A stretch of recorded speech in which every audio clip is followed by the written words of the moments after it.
प्रश्न है कमरे की लंबाई उसकी चौड़ाई का 4/3 गुना है, यानी जो लंबाई एल है वो चौड़ाई का 4/3 गुना है।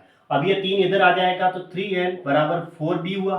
अब मैं एल और बी का अगर अनुपात लेना चाहूँ तो एल की वैल्यू तो बी का गुणांक यानी 4 और बी की वैल्यू एल का गुणांक यानी 3, ऐसे हुआ। फिर ये कह रहा है कमरे की चारों दीवारों का क्षेत्रफल उसके फर्श के क्षेत्रफल का 28/15 गुना है, तो कमरे की ऊंचाई तथा लंबाई का अनुपात क्या है। तो देखो कमरे की जो चारों दीवारों का क्षेत्रफल होता है ना, कमरे की चारों दीवारों का क्षेत्रफल मैं यहाँ लिख देता हूँ, चारों दीवारों का क्षेत्रफल होता है, क्षेत्रफल बराबर क्या होता है 2 गुणा लंबाई प्लस चौड़ाई गुणा ऊंचाई होता है। और फर्श का जो क्षेत्रफल होता है ना, फर्श का क्षेत्रफल वो ओनली फॉर क्या होगा लंबाई और चौड़ाई होती है, तो लंबाई गुणा चौड़ाई, बस इस हिसाब से। तो अब है चारों दीवारों का जो क्षेत्रफल है ना, अब देखो इस अनुपात, हमें आंसर अनुपात में ही चाहिए ऊंचाई तथा लंबाई का। तो मैं क्या करता हूँ कि इस अनुपात को हटाने के लिए किसी संख्या से गुणा करना है, तो मैं 10 से गुणा करता हूँ, तो ये 40 हो गई और ये 30 हो गई। अब लंबाई मैंने 40 ली और चौड़ाई है वो 30 ले ली। अब कमरे की चारों दीवारों का क्षेत्रफल, चारों दीवारों का क्षेत्रफल होता है 2 गुणा लंबाई प्लस चौड़ाई यानी 40 प्लस 30 गुणा ऊंचाई। ऊंचाई तो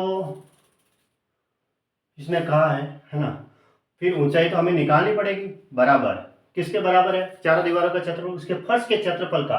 फर्श का क्षेत्रफल लंबाई गुणा चौड़ाई होता है, यानी 40 गुणा 30 का 28/15 गुना है, तो यहाँ से हमें h मिल जाएगी। तो देखते हैं 15 से इसको डायरेक्ट काट दो, ये 5 दूना 30। अब देखो 40 और 30 70 हुआ है ना, तो डायरेक्ट इसको काट दो पहले, ये 20 बार। अब देखो 70 में ये तो 70 हुआ तो डायरेक्ट ही काट दो, तो यहाँ रहेगा सिर्फ 7 और ये 0 हट जाएगा। फिर 7 से इसको काटूंगा, ये 4 बार कटा। फिर 4 को मैं 2 से गुणा करूंगा 8, 8 को 2 से गुणा करूंगा तो 16, तो h की वैल्यू कितनी आई 16 आई। अब हमें कमरे की ऊंचाई यानी h और l का अनुपात बताना है। h की वैल्यू 16 है और l की वैल्यू कितनी थी 40 थी। ये फिर 8 से कट रहा है, 8 दूनी 16 और 8 पंजा 40, यानी तो कितना आया 2:5। ये इसका आंसर हो गया 2:5, यानी ऑप्शन सी राइट है।